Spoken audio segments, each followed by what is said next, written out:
क्यों डॉक्टर अंबेडकर के निधन पर पत्नी पर लगे साजिश के आरोप और बैठी जांच। जब डॉक्टर भीमराव अंबेडकर का 6 दिसंबर 1956 की रात निधन हुआ तो उनके परिवार वालों ने आरोप लगाया कि बाबा साहेब का निधन एक साजिश का नतीजा है और ये किसी और ने नहीं की बल्कि खुद उनकी दूसरी पत्नी सविता अंबेडकर ने की।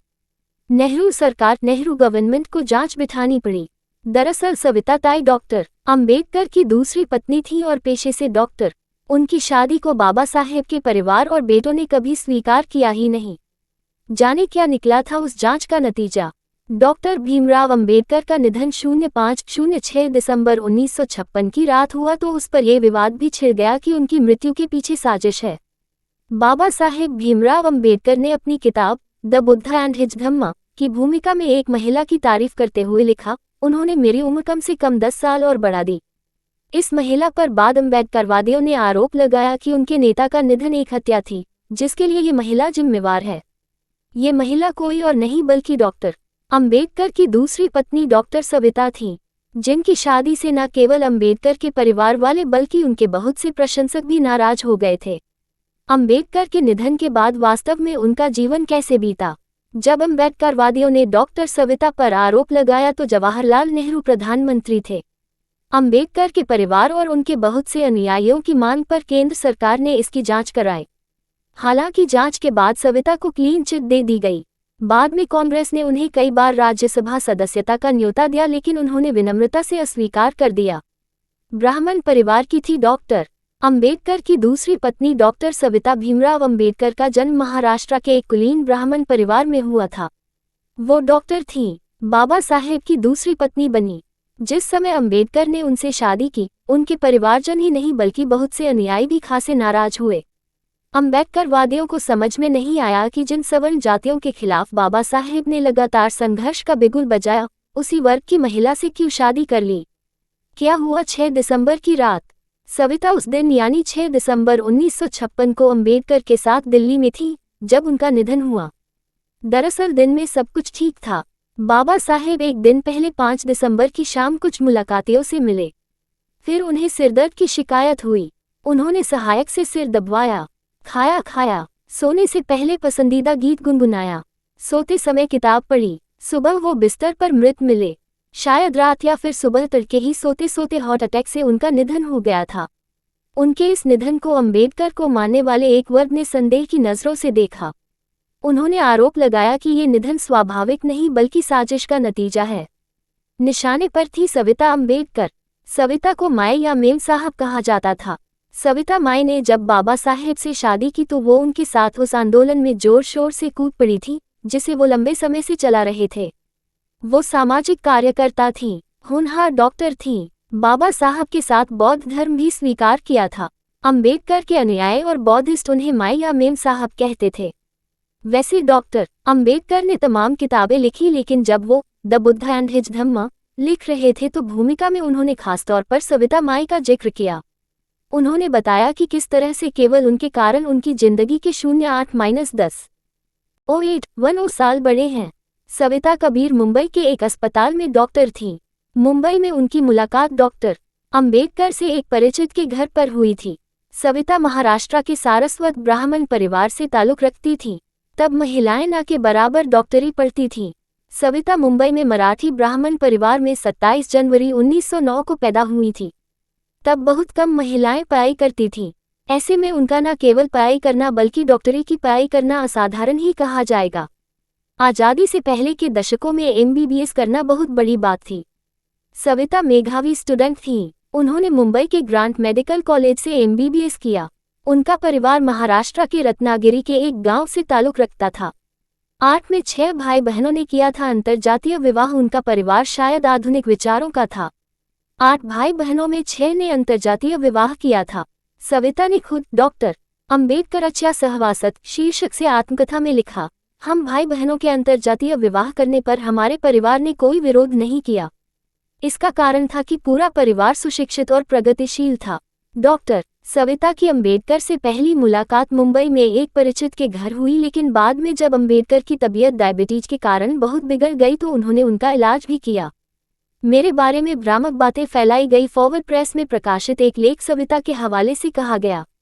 मेरा डॉक्टर अंबेडकर के जीवन में कैसे, कहाँ, कब और क्यों प्रवेश हुआ, इसके बारे में लोगों के मन में खासा कौतूहल रहा है। इस बारे में तमाम लोगों ने भ्रामक बातें भी फैलाई गईं। उनकी पहली मुलाकात डॉक्टर अंबेडकर से मुंबई में अपने परिचित डॉक्टर S.M. राव के घर पर हुई। डॉक्टर राव ने भी अपनी पढ़ाई लंदन में की थी। अंबेडकर अक्सर दिल्ली से मुंबई आने पर डॉक्टर राव के घर जाते थे। तब बाबा साहेब वायसराय की कार्यकारिणी में श्रम मंत्री थे। पहली मुलाकात के बाद कई ऐसे अवसर आए जबकि अंबेडकर की सविता से मुलाकात हुई। फिर बढ़ती मुलाकातों ने निकटता भी बढ़ाई। डॉक्टर अंबेडकर का इलाज किया। 1947 आते आते डॉक्टर अंबेडकर तबीयत खराब रहने लगे थे। सविता ही उनका इलाज कर रही थी। उन्होंने अंबेडकर का स्वास्थ्य बेहतर करने में काफी काम किया। लोकवाङ्मय गृह प्रकाशन मुंबई से प्रकाशित पुस्तक डॉक्टर बाबा साहेब में कहा गया कि 16 मार्च 1948 को दादा साहब गायकवाड़ को लिखे पत्र में अंबेडकर ने कहा, सेवा टहल के लिए किसी नर्स या घर संभालने के लिए किसी महिला को रखने पर लोगों के मन में शंकाएं पैदा होंगी, इसलिए शादी कर लेना ही सबसे उचित रास्ता रहेगा।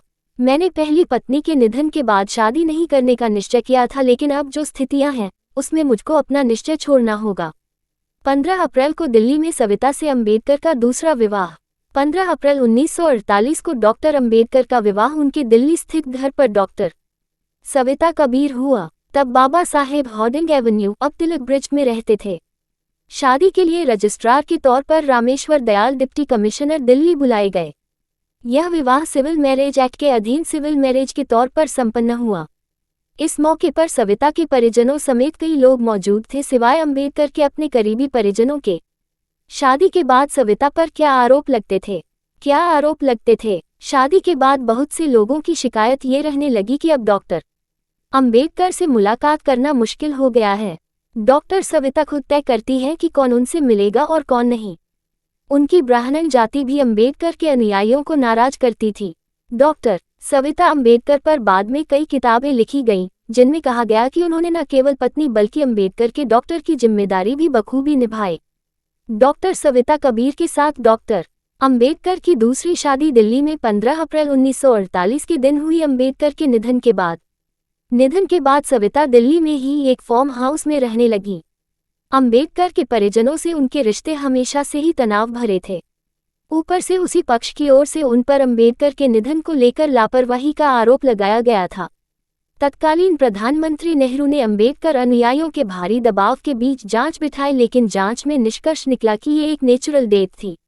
राज्यसभा में आने का भी ऑफर मिला।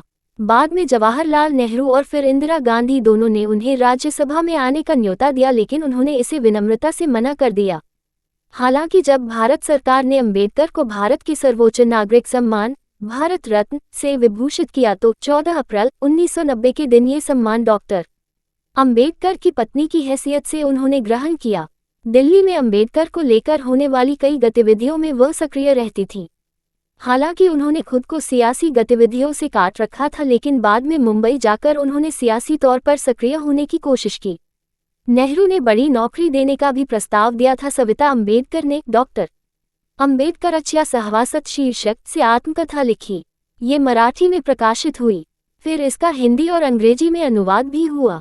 उसमें उन्होंने लिखा, डॉक्टर अंबेडकर के परिनिर्वाण के बाद मुझे प्रधानमंत्री जवाहरलाल नेहरू ने सरकारी अस्पताल में मेडिकल ऑफिसर की नौकरी देने तथा राज्यसभा में लेने की बात कही थी, लेकिन मैंने स्वेच्छा से मना कर दिया। कारण था कि बाबा साहेब ने मुझे किसी तरह की नौकरी से अलग रहने के लिए कहा था। फिर राज्यसभा की सदस्यता को स्वीकार करना कांग्रेस की मर्जी से चलने के लिए अपने आप को तैयार करना था, जो मैं नहीं चाहती थी। ये सब स्वीकार करना बाबा साहेब के विचारों के विरुद्ध जाना था। जी रही हूं तो अंबेडकर के नाम के साथ, मरूंगी तो इसी नाम के साथ। उन्होंने आगे लिखा, मुझे साहेब ने स्वीकार किया, मैं अंबेडकर मई हो गई। मैंने उनका हमेशा साथ दिया। बीते 36 सालों से विधवा का जीवन जी रही हूं, वह भी अंबेडकर के नाम के साथ। मैं अंबेडकर के नाम के साथ जी रही हूं और मरूंगी भी तो इसी नाम के साथ। 19 अप्रैल 2003 को मुंबई के जे हॉस्पिटल में खराब स्वास्थ्य के कारण उन्हें भर्ती कराया गया। 29 मई 2003 को उनका निधन हो गया। यहाँ मुहैया सूचना सिर्फ मान्यताओं और जानकारियों पर आधारित है। यहाँ ये बताना जरूरी है कि यह मेरा वीडियो किसी भी तरह की मान्यता, जानकारी की पुष्टि नहीं करता है। किसी भी जानकारी या मान्यता को अमल में लाने से पहले संबंधित विशेषज्ञ से सलाह लें।